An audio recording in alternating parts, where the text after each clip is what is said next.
آپ نے اپنے درس میں خانقاہیت کی اصطلاح استعمال کی تھی، وضاحت فرمائے کہ خانقاہیت آپ کس مفہوم میں لیتے ہیں؟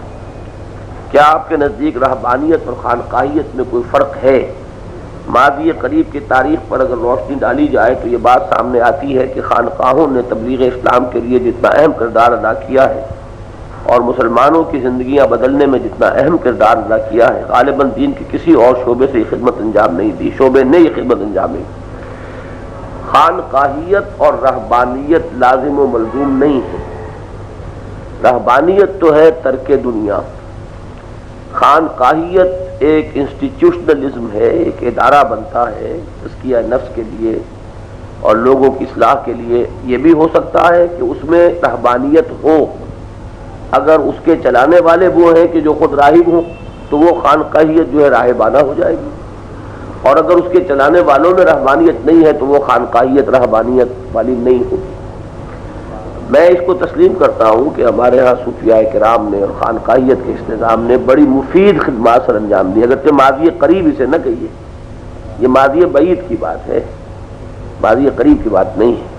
اب تو یہ انسٹیٹیوشنز بھی بہت حد تک ہمارے ہاں پیرالائز ہو چکے ہیں۔ یہ ماضی بعید میں البتہ میں کہوں گا کہ دور صحابہ کے بعد پھر یہ ہے کہ سب سے زیادہ تبلیغ دین کا جو فریضہ سر انجام دیا وہ انہی حضرات سے انجام دیا ہے۔ لیکن میں نے جو حدیث کے درس میں آپ کو بتایا ہے وہ یہ ہے کہ دو راستے جدا ہیں۔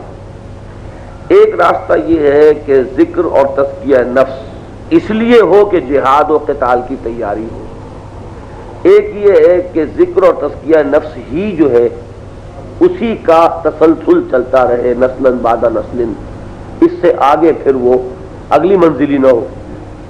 تو اس چیز کا فرق میں نے واضح کیا ہے کہ جو وہ نظام ہے جو ہمیں سورہ حدید سے ملتا ہے اور حضور کی سیرت سے ملتا ہے، ذکر تو اس میں ہے، مراقبہ، نوافل، عبادت سب ہے، لیکن یہ کہ اس میں آگے مقصود کیا ہے؟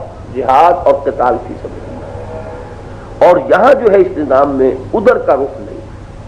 تو یہ فرق ہو جائے گا صرف، باقی یہ ہے کہ باقی ہمارے ہاں ان تمام اداروں نے اپنے اپنے وقت پر بڑی مفید خدمات سر انجام دی۔